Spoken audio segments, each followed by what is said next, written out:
क्रमांक 10 राज्य के नीति निर्देशक सिद्धांत। Doctor B R. अम्बेडकर श्री के अनुसार राज्य नीति निर्देशक सिद्धांत भारतीय संविधान की एक नवीन विशेषता है। इसकी समायोजना संविधान के भाग में किया गया है। लोगों को सामाजिक और आर्थिक न्याय प्रदान करने के लिए नीति निर्देशक सिद्धांतों को हमारे संविधान में शामिल किया गया है। नीति निर्देशक सिद्धांतों का उद्देश्य भारत में एक कल्याणकारी राज्य की स्थापना करना है, जहां कुछ लोगों के हाथों में धन का संकेंद्रण नहीं हो सकेगा। वे प्रकृति में न्यायोचित है। मिनर्वा मिल्स मामले में 1980 में सर्वोच्च न्यायालय ने कहा है कि भारतीय संविधान की स्थापना मौलिक अधिकारों और निर्देशक सिद्धांतों के बीच संतुलन के आधार पर की गई है। क्रमांक 11 मौलिक कर्तव्य। मूल संविधान में नागरिकों के मौलिक कर्तव्यों का प्रावधान नहीं था। स्वर्ण सिंह समिति के सिफारिश पर 1976 के 42वें संशोधन अधिनियम द्वारा मौलिक कर्तव्यों को हमारे संविधान में जोड़ा गया था। यह भारत के सभी नागरिकों के लिए 10 मौलिक कर्तव्यों की एक सूची देता है। बाद में 2002 के 86वें संविधान संशोधन अधिनियम में एक और मौलिक कर्तव्य जोड़ा गया। अधिकार लोगों को गारंटी के रूप में दिए जाते हैं, जबकि कर्तव्य ऐसे दायित्व हैं जिन्हें पूरा करने की अपेक्षा प्रत्येक भारतीय नागरिक से की जाती है। हालांकि राज्य के नीति निर्देशक सिद्धांतों की तरह कर्तव्य भी प्रकृति के न्यायोचित, जिनका उल्लंघन या अनुपालना न होने पर कोई कानूनी कार्यवाही नहीं की जा सकती। संविधान में कुल 11 मौलिक कर्तव्यों का उल्लेख किया गया है। भारत के नागरिकों के मौलिक कर्तव्य साल 1976 में भारतीय संविधान में 42वें संशोधन में मौलिक कर्तव्यों को शामिल किया गया था। इन्हें पूर्व सोवियत संघ के संविधान के मौलिक कर्तव्यों से लिया गया है। मौलिक कर्तव्यों की संरचना सरदार स्वर्ण सिंह समिति के सिफारिश के आधार पर की गई थी। भारत के नागरिकों के मौलिक कर्तव्यों की संख्या पहले 10 थी, लेकिन बाद में संवैधानिक संशोधन द्वारा इनकी संख्या 11 कर दी गई थी। तो भारतीय नागरिकों के मौलिक कर्तव्य: 1.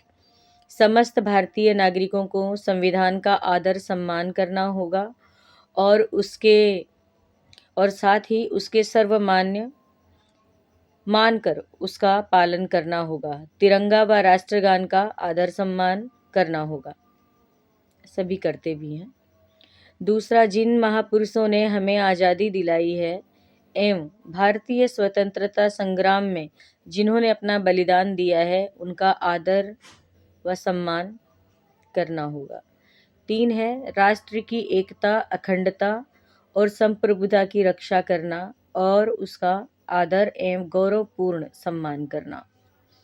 4 है, राष्ट्र की विचारधारा और राष्ट्र के आदर्शों मूल्यों की रक्षा करना।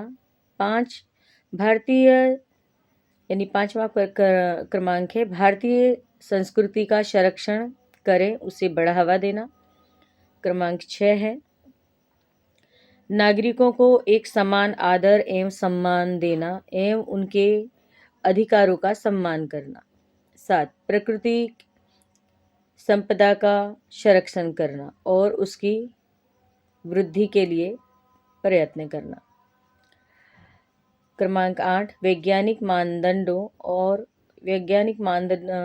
को अपनाना और राष्ट्र के विकास के लिए ज्ञान के क्षेत्र में वृद्धि करना। क्रमांक 9 है, सार्वजनिक संपत्ति की रक्षा करना व उसे हानि नहीं पहुंचाना। नहीं, कुछ लोग दंगों के अंदर नुकसान पहुंचाते हैं, जला देते हैं। नुकसान तो अपना ही होता है, क्योंकि हम ही उसको टैक्स दे रहे हैं, टैक्स देते हैं तो भारत देश की प्रगति होती है और उस प्रगति में हम ही सब उसका, हमारे बच्चे, हमारे लोग, हमारे देश के लोग उसका फ़ायदा उठाते हैं और फिर कुछ लोग उसको नुकसान जब पहुंचाते हैं तो वो पूरे देश को नुकसान पहुंचाने के बराबर होता है। इसके लिए ये चीज़ लागू करना भी ज़रूरी था। और क्रमांक 10 पे है राष्ट्र की विकास हेतु सामाजिक कार्यों में अपना योगदान करना। 11 है माता पिता द्वारा अपने बच्चों को प्राथमिक निःशुल्क शिक्षा 6 से 14 वर्ष तक प्रदान करवाना। और वो ज़रूरी भी है, क्योंकि अगर शिक्षा लोग हासिल करेंगे, पढ़ेंगे लिखेंगे तो ये सब चीज़ों को और अच्छी तरीके से अमल कर सकते हैं, जो काम का है। क्रमांक 12 में है भारतीय धर्मनिरपेक्षता। तो भारत का संविधान एक धर्मनिरपेक्ष संविधान है, इसलिए यह भारतीय राज्यों के आधिकारिक धर्म के रूप में किसी विशेष धर्म का समर्थन नहीं करता। भारत के संविधान द्वारा विचरित एक धर्मनिरपेक्ष लोकतंत्र की विशिष्ट विशेषताएं हैं। राज्य स्वयं को किसी धर्म के साथ नहीं जोड़ेगा या उसके द्वारा नियंत्रित नहीं होगा, जबकि राज्य हर किसी को किसी भी धर्म का पालन करने का आधिकारिक गारंटी देता है, जिसमें एक विरोधी या नास्तिक होने का अधिकार भी शामिल है। यह उनमें से किसी को भी विशेष दर्जा नहीं देगा और राज्य द्वारा किसी भी व्यक्ति के खिलाफ उसके धर्म या आस्था के आधार पर कोई भेदभाव नहीं दिखाएगा, जो कि आजकल देखा जाता है, काफ़ी जगह होता है। आगे इसकी चर्चा करेंगे। फिलहाल तो ये संविधान के अंदर लिखा हुआ है, लोग जानेंगे समझेंगे तो ही अमल में होंगे। तो एक प्रयास जो कर रहे हैं सफल हों। और किसी भी सामान्य शर्त के अधीन राज्य के अधीन किसी भी कार्यालय में प्रवेश करने का प्रत्येक नागरिक का अधिकार अन्य नागरिक के समान होगा। राजनीतिक समानता किसी भी भारतीय नागरिक को सर्वोच्च पद पाने का अधिकार देती है। तो इस अवधारणा का उद्देश्य एक धर्मनिरपेक्ष राज्य की स्थापना करना है।